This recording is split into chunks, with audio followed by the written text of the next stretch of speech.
अस्सलाम वालेकुम बच्चे, कैसे हैं सब लोग? अफसर सब ठीक होंगे। आज हम 10th क्लास की केमिस्ट्री चैप्टर 16 का टॉपिक देखेंगे, electrolysis of dilute solution of sulphuric acid using the inert electrodes. मतलब इलेक्ट्रोलिसिस का मतलब है कि अगर सॉल्यूशन में हम लोग बना रहे हैं तो उसमें हम आयंस को लैदा करते हैं, मतलब सॉल्यूशन में से करंट गुजारते हैं और आयंस को लैदा करते हैं। डाइल्यूट सॉल्यूशन क्या होता है? ऑलरेडी मैं आपको प्रीवियस लेक्चर में बार बार एक्सप्लेन कर चुकी हूँ। हमारे पास दो वर्ड्स इस्तेमाल किए जाते हैं, एक होता है हमारे पास वर्ड डाइल्यूट का, एक होता है कंसंट्रेटेड। डाइल्यूट सॉल्यूशन का मतलब है आप जो ले रहे हो, जिसका सॉल्यूशन बना रहे हो, आप उसमें थोड़ी सी मिकदार ऐड करते हो सॉल्यूट की। मतलब अगर मैं सल्फ्यूरिक एसिड का सॉल्यूशन बना रही हूँ तो अगर मैं यहाँ पे थोड़ी सी मिकदार उसकी ऐड करूँगी तो फिर उसका क्या होगा, वो उसका डाइल्यूट सॉल्यूशन होगा। लेकिन अगर मैं यहाँ पे बहुत ज़्यादा सल्फ्यूरिक एसिड को पानी में शामिल कर देती हूँ तो वो उसका क्या होगा, कंसंट्रेटेड सॉल्यूशन होगा। लेकिन आपने यहाँ पे कौन सा सॉल्यूशन लेना है? आपने डाइल्यूट सॉल्यूशन लेना है। हमने सॉल्यूशन जो बनाना है, हमने कौन सा बनाना है? डाइल्यूट। मतलब थोड़ा सा सल्फ्यूरिक एसिड लेंगे, उसको पानी में हल कर देंगे। अब उसमें से हमने करंट गुजारनी है। इलेक्ट्रोलिसिस का मतलब उसमें से करंट गुजारनी है। और हमारे पास यहाँ पे इलेक्ट्रोड्स के जरिए हम करंट प्रोवाइड करते हैं, लेकिन कहते हैं यहाँ पे आपने इलेक्ट्रोड्स कौन से इस्तेमाल करते हैं? जो इनर्ट हो, मतलब जो खुद रिएक्शन में टेक पार्ट ना करें, मतलब खुद रिएक्शन में हिस्सा ना लें। यूजुअली हम इलेक्ट्रोड्स किसके लेते हैं? या तो कार्बन के बने हुए लेते हैं या फिर प्लैटिनम। ये मेटल्स होती हैं बेसिकली, कि यूजुअली रिएक्शन में हिस्सा नहीं लेती। तो हम देखते हैं हमारे पास किस तरह से इलेक्ट्रोलिसिस होगी। कहते हैं electrolysis of the dilute aqueous solution of sulphuric acid produces the hydrogen and oxygen gas. कहते हैं जब हम उसकी इलेक्ट्रोलिसिस करते हैं, मतलब डाइल्यूट सॉल्यूशन जब बनाते हैं, जब उसमें से हम करंट गुजारते हैं, तो एट द एंड हमें क्या मिल रहा होता है? एक तो हमें हाइड्रोजन गैस मिल रही होती है, दूसरा हमें ऑक्सीजन गैस मिल रही होती है। कहते हैं जब हम लोग कर रहे होते हैं इलेक्ट्रोलिसिस का प्रोसेस कर रहे होते हैं, डाइल्यूट सॉल्यूशन है मतलब थोड़ी सी मिकदार उसके सल्फ्यूरिक एसिड के, बाकी तो सारा पानी है। तो कहते हैं this electrolysis involves the decomposition of water. तो इसमें पानी के भी आयंस बन रहे होते हैं, क्योंकि पानी में हमने शामिल किया, पानी भी तो मौजूद है, तो पानी के भी डीकंपोजिशन होगी, पानी के भी हमारे पास आयंस बनेंगे। Inert electrodes like platinum or graphite are used for this electrolysis because they do not react with the electrolyte। वही मैंने कह रही हूँ कि ये हम ऐसे इलेक्ट्रोड्स इस्तेमाल करते हैं जो रिएक्शन में टेक पार्ट नहीं करते, वो रिएक्शन किसी किस्म का डिस्टर्ब नहीं करते। कहते हैं हमारे पास जो होता है ना, एक्वा सोल्यूशन हमने लिया, हमारे पास सल्फ्यूरिक एसिड का, इस सल्फ्यूरिक एसिड बच्चे क्या होता है? सल्फ्यूरिक एसिड का फार्मूला जो होता है वो हमारे पास होता है H2SO4। ये सल्फ्यूरिक एसिड का फार्मूला होता है। अब अगर इसको पानी में हल करते हैं ना, तो हमारे पास बच्चे इसके आयंस बन जाते हैं सल्फ्यूरिक एसिड के। कौन से आयंस बनते हैं? एक तो हमारे पास इसके हाइड्रोजन आयंस बन जाते हैं, H पॉजिटिव आयन, और दूसरा हमारे पास सल्फ्यूरिक एसिड के आयंस बन जाते हैं। इसी तरह से पानी है तो पानी की भी आयनाइजेशन होगी, इसके भी आयंस होंगे, हाइड्रोजन आयन बनेंगे और हाइड्रोक्सिल आयन बनेंगे। ठीक है, जैसे ये देखिए मुझे इलेक्ट्रोलिसिस का प्रोसेस दिखा हुआ है कि ये एक सोल्यूशन है। इस सोल्यूशन में हमारे पास आयंस है 4 तरह के। कौन कौन से? एक तो सल्फ्यूरिक एसिड जब रिजॉल्व हुआ, उसको हमने डिकम्पोज किया, उसके हमारे पास सल्फेट आयन है, आयो हाइड्रोजन आयन है। दूसरा हमारे पास पानी की वजह से हाइड्रोजन आयन आएंगे और हाइड्रोक्सिल आयन आएंगे, तो इसमें हाइड्रोजन आयन, सल्फेट आयन और हाइड्रोक्सिल आयन आएंगे। अब इसमें हमने क्या देनी है? हमने इसमें बच्चे बैटरी देनी है, करंट देनी है। करंट के जरिए हम लोग ना, हम क्या करते हैं, करंट बेसिकली इलेक्ट्रोड्स के जरिए देते हैं। इलेक्ट्रोड्स उन मेटल्स को बोलते हैं जिनके जरिए हम किसी भी सोल्यूशन में से ना करंट गुजार रहे होते हैं। अब ये कहते हैं जो हमने इलेक्ट्रोड्स लिए हैं ना, ये हमने किसके लेने हैं? ये हमने ऐसी कोई मेटल लेनी है जो खुद रिएक्शन में टेक पार्ट ना करे। तो यहाँ पे ये बता रहा है कि हमने ये किसके लेने होते हैं? यूजुअली हम कार्बन के या प्लैटिनम के लेते हैं। तो अब सोल्यूशन में 3 तरह के आयंस हैं, या हाइड्रोजन आयंस है, या फिर मेरे पास सल्फेट आयन है, या फिर मेरे पास हाइड्रोक्सिल आयन है। तो ये देखिए यहाँ पे हमारे पास 3 तरह के डिफरेंट आयंस जो है ना वो शो हो रहे हैं। हाइड्रोजन आयन है हमारे पास, हाइड्रोक्सिल आयन है, और हमारे पास सल्फेट आयन। अब जो बैटरी के नेगेटिव टर्मिनल के साथ अटैच है बच्चे, वो हमारे पास कैथोड होता है, और जो बैटरी के पॉजिटिव के साथ अटैच होता है वो एनोड होता है। अब हमारे पास जैसे ही रिएक्शन स्टार्ट होगा ना, तो सबसे पहले बात तो नेगेटिव टर्मिनल की तरफ किया जाएगा बच्चे। इसमें आप सारे ये देखें, इनके ऊपर तो नेगेटिव चार्ज है, इसके ऊपर भी नेगेटिव है। नेगेटिव की तरफ हमेशा ऑपोजिट वाला जाता है, मतलब इसकी तरफ हाइड्रोजन जानी शुरू हो जाएगी। हाइड्रोजन यहाँ पे जाएगी, यहाँ से इलेक्ट्रॉन लेगी, और यहाँ पे क्या होगी? डिपॉजिट होना शुरू हो जाएगी, तो यहाँ पे हाइड्रोजन गैस बनना शुरू हो जाएगी। अब बाकी एनोड की तरफ क्या जाएगी बच्चे? यहाँ पे हमारे पास बचा हाइड्रोक्सिल आयन बचा और सल्फेट आयन बचा। तो कहते हैं ये दोनों जाते हैं, लेकिन सल्फेट आयन की निस्बत हाइड्रोक्सिल आयन की टेंडेंसी ज़्यादा होती है, इसकी क्या लेके ज़्यादा कैपेबिलिटी होती है कि ये क्या करे, जाके अपना इलेक्ट्रॉन लूज कर दे। तो ये आराम से जाके अपना इलेक्ट्रॉन लूज कर देगा, इलेक्ट्रॉन लूज कर देगा। तो ये यहाँ पे ये देखिए रिएक्शन बता रहा है, हाइड्रोक्सिल आयन जाएगा एनोड के ऊपर, अपना इलेक्ट्रॉन निकाल देगा। क्वेश्चन की दूसरी साइड पे इलेक्ट्रॉन हो तो इसका मतलब है उसमें से इलेक्ट्रॉन निकल गया। साथ में क्या है कि ऑक्सीजन गैस बन रही होती है। तो यहाँ पे देखें एनोड के ऊपर क्या बनना शुरू हो जाती है? ऑक्सीजन गैस, और कैथोड पे क्या बनना शुरू हो जाती है? Hydrogen gas. ये ऑलरेडी मैंने आपको बताया था, प्रोडक्ट में हमारे पास कौन कौन सी गैस आ रही होती है? हाइड्रोजन और ऑक्सीजन।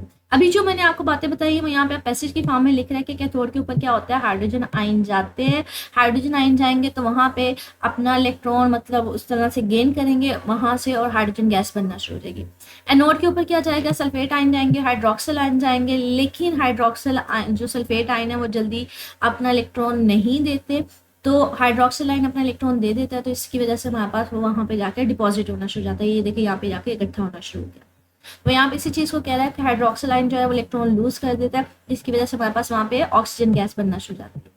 कहते हैं sulphate ions are not discharge at the anode, कहते हैं वो इजीली ऑक्सीडाइज नहीं होती। ऑक्सीडेशन का कंसेप्ट हमने पढ़ा था, ऑक्सीडेशन उसको बोलते हैं जिसमें हमारे पास ना बेसिकली कोई एटम जो है ना अपने अंदर से इलेक्ट्रॉन निकाल दे तो हम उसको बोलते हैं ऑक्सीडेशन।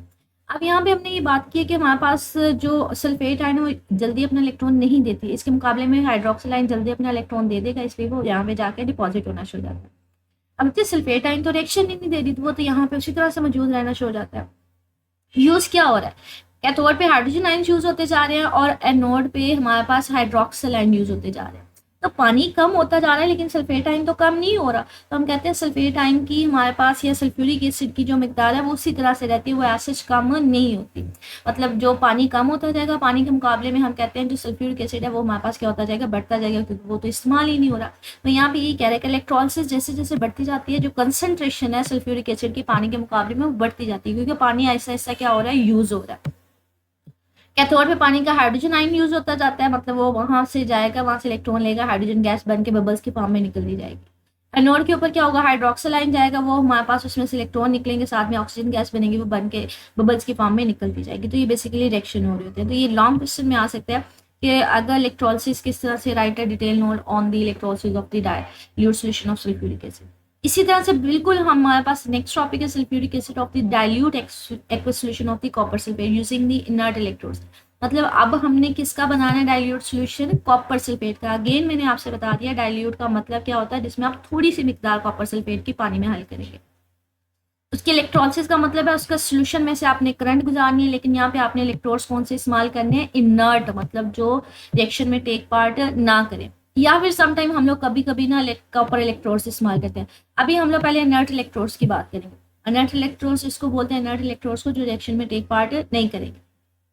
कहते हैं अगर कोई इनर्ट हम लोग इलेक्ट्रोड्स लेंगे फिर रिएक्शन किस तरह से होगा, कहते हैं the electrolysis of the aqueous solution of copper sulphate with inert electrodes result in the decomposition of the water and the copper sulphate. कहते हैं आपने सॉल्यूशन बनाया था उसमें कॉपर सल्फेट के भी आयंस होंगे।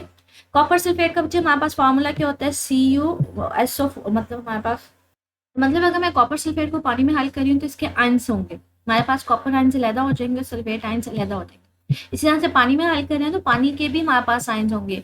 जैसे अभी ऑलरेडी हमने देखा कि हमारे पास हाइड्रोजन आयंस आते हैं पानी की वजह से, और कौन से आते हैं, हमारे पास हाइड्रोक्सिल आयन आते हैं, तो इसके आयंस भी होंगे, पानी की भी डिकम्पोजिशन होगी, तो हमारे पास ये डिफरेंट तरह के आयंस होंगे। अब ये सोल्यूशन में से आपने क्या करनी है, आपने करंट गुजारनी है। करंट गुजारेंगे तो क्या होगा, कहते हैं मेटल जो होगी ना हमारे पास कॉपर मेटल, वो कैथोड के ऊपर जाके हमारे पास मतलब डिपॉजिट होना शुरू हो जाएगी, इकट्ठी होना शुरू हो जाएगी। और ऑक्सीजन गैस कहाँ पे इकट्ठी होना शुरू हो जाएगी, हमारे पास एनोड के ऊपर। तो ये बेसिकली रिएक्शन हो रही होते हैं। अगर हमारे पास ये बेसिकली उस रिएक्शन को दिखा रहा है कि अगर हमारे पास एक सोल्यूशन था जिसमें कॉपर सल्फेट था, कॉपर के आयन से अलग हो जाएंगे, सल्फेट के आयन से अलग हो जाएंगे। इस तरह से पानी था तो पानी के मॉलिक्यूल्स में हाइड्रोक्सिल आयन अलग से हो जाएंगे और हाइड्रोजन आयन जो है वो अलग हो जाएंगे। आपने इसमें से करंट गुजारी, अब आपने यहाँ पे ऐसे इलेक्ट्रोड्स इस्तेमाल करने हैं जो रिएक्शन में टेक पार्ट नहीं करते। तो लेट्स सपोज कि हम कहते हैं रिएक्शन में टेक पार्ट नहीं करते, फिर क्या होगा, जैसे ही हमारे पास यहाँ से इसमें से करंट गुजारेंगे ना तो हमारे पास जो बैटरी के नेगेटिव टर्मिनल की तरफ जाओगे ना हमारे पास कॉपर डिपॉजिट होनी शुरू हो जाएगी, वो जाएगी वहां से इलेक्ट्रॉन लेगी और वहां पे इकट्ठी होना शुरू हो जाएगी। और एनोड के ऊपर क्या होगा, हाइड्रोक्सिल आयन जो है जिनके ऊपर नेगेटिव चार्ज है वो हमारे पास एनोड की तरफ जाएंगे, पॉजिटिव की तरफ, और वहां पे जाके वो क्या करेंगे, ऑक्सीजन जो है ना वो हमारे पास बनना शुरू हो जाएगी। जब उसमें से वो अपना इलेक्ट्रॉन लूज कर देंगे हाइड्रोक्सिल आयन, और वो किसमें कन्वर्ट होते जाएंगे, हाइड्रोजन गैस वहाँ पे बबल्स की फॉर्म में ये देखें निकलना शुरू हो जाती है। तो यहाँ पे इसी रिएक्शन को कह रहा है कि वहाँ पे कैथोड पे जाके जो है कॉपर इकट्ठी होना शुरू हो जाती है, और एनोड पे जाके क्या होना शुरू हो जाता है, हाइड्रोक्सिल आयन की वजह से ऑक्सीजन बनना शुरू हो जाती है। अब यहाँ पे ये वाली सिचुएशन है जब आपने कोई इनर्ट इलेक्ट्रोड्स इस्तेमाल किए थे, ऐसे इलेक्ट्रोड्स इस्तेमाल किए थे जो इनर्ट थे, जो रिएक्शन में टेक पार्ट नहीं कर रहे थे। लेकिन कहते हैं कॉपर सल्फेट का जो सोल्यूशन का कलर होता है ना बच्चे, कॉपर की वजह से ना हल्का हल्का ब्लूइश होता है, मतलब ब्लू कलर का होता है। अब कॉपर जाके यहाँ पे डिपॉजिट होना शुरू हो जाएगी तो हमारे पास क्या होगा, सोल्यूशन में से ऐसा ऐसा कॉपर तो खत्म नहीं होना शुरू हो जाएगी, वो यहाँ पे इसी चीज़ को कह रहे हैं कि अगर हमारे पास कॉपर डिपॉजिट होना शुरू हो जाएगी तो कॉपर आयंस जो है वो आहिस्ता आहिस्ता कम होना शुरू हो जाएंगे, जिसकी वजह से ब्लू कलर जो है ना वो उसका आहिस्ता आहिस्ता फेड मतलब कम होना शुरू हो जाएगा। कहते हैं सपोज करें अगर हम लोग इनर्ट इलेक्ट्रोड्स नहीं लेते हैं, हम कोई ऐसे इलेक्ट्रोड्स लेते हैं जो किसके बने हुए हैं, कॉपर के बने हुए हैं, फिर क्या होगा? फिर कहते हैं उसका एक इस तरह से हमारे पास होगा, लाइक ये सोल्यूशन दिखाया हुआ है। कहते हैं अगर मैं यहाँ पे एनोड मतलब जो इलेक्ट्रोड मैंने लिया हुआ है वो कॉपर का ही ले लूँ, फिर क्या होगा? कहते फिर क्या होगा कि हमारे पास जो सोल्यूशन में आयंस होंगे ना कॉपर आयंस के, जिसके ऊपर 2+ चार्ज है, वो बैटरी के कैथोड की तरफ जाएंगे, वहाँ पे डिपॉजिट होना शुरू हो जाएंगे। अब यहाँ पे कॉपर की डेफिशिएंसी हो जाएगी तो इस इलेक्ट्रोड में से जो कॉपर है वो यहाँ से निकल निकल के सोल्यूशन में आना शुरू हो जाएगा, जिसकी वजह से जो इलेक्ट्रोड है वो ऐसा ऐसा यहाँ पे कम होना शुरू हो जाएगा, पतला होना शुरू हो जाएगा। तो यहाँ पे इसी चीज़ को बता रहा है कि अगर हम लोग ऐसा इलेक्ट्रोड लेते हैं जो कॉपर का बना हो, तो कॉपर जो एनोड है वो हमारे पास start going into the solution, तो कॉपर जो एनोड लिया हो उसमें से कॉपर उतर उतर के सोल्यूशन में जाना शुरू हो जाएगी, जिसकी वजह से ऐसा ऐसा जो इलेक्ट्रोड होगा कॉपर का वो हमारे पास उसका साइज या उसका मैस क्या होना शुरू हो जाएगा, कम होना शुरू हो जाएगा। तो रिएक्शन क्या हो रहा होगा, कैथोड के ऊपर हमारे पास कॉपर जाकर डिपॉजिट हो रही होगी, मतलब ये जो कॉपर के आयंस हैं वो क्या करेंगे, कैथोड के पास जाएंगे, वहां से इलेक्ट्रॉन लेंगे और यहाँ पे इसके डिपॉजिट होना शुरू हो जाएंगे। अब यहाँ पे जो एनोड है जो कॉपर के हमने लिया हुआ इलेक्ट्रोड बेसिकली, तो यहाँ से कॉपर लेदर से निकल निकल के यहाँ पे सोल्यूशन में आना शुरू हो जाएगी। तो यहाँ पे देखिए कि एनोड के ऊपर क्या होगा, जो कॉपर होगी वो निकल के सोल्यूशन में जाना शुरू हो जाएगी, तो आयंस की फॉर्म में हमारे पास सोल्यूशन में जाना शुरू हो जाती है। मतलब यहाँ पे जो कॉपर होगी उसमें से इलेक्ट्रॉन्स निकल जाएंगे और आयंस की फॉर्म में ये आना शुरू हो जाएगी। तो ये देखिए ये कॉपर में से अगर इलेक्ट्रॉन्स निकल जाते हैं तो वो आयंस की फॉर्म में सोल्यूशन में जाना शुरू हो जाती है, और ये आयंस बाहर के सर्किट में मूव करते हुए दोबारा से किसकी तरफ आ जाते हैं, कैथोड की तरफ आ जाते हैं। तो ये भी एक लॉन्ग क्वेश्चन हमारे पास बन सकता है। इलेक्ट्रोलिसिस देखनी है हमने dilute solution of the copper sulphate की यूजिंग द इनर्ट इलेक्ट्रोड्स या फिर कॉपर इलेक्ट्रोड्स। तो इनर्ट इलेक्ट्रोड्स यूज करेंगे तो ये रिएक्शन हो रहे होंगे, अगर कॉपर इलेक्ट्रोड्स यूज करेंगे तो नीचे वाले रिएक्शन हो रहे होंगे। तो ये 2 लॉन्ग क्वेश्चन बन रहे हैं, ठीक है। एक्सरसाइज में इनसे रिलेटेड डायरेक्ट क्वेश्चन तो नहीं है, लेकिन ये 2 टॉपिक्स जो है अलग से लॉन्ग क्वेश्चन के फॉर्म में पूछे जा सकते हैं। मजीद बच्चे कुछ पूछना हो कमेंट सेक्शन में ही पूछ लीजिएगा। ओके, अल्लाह हाफिज़।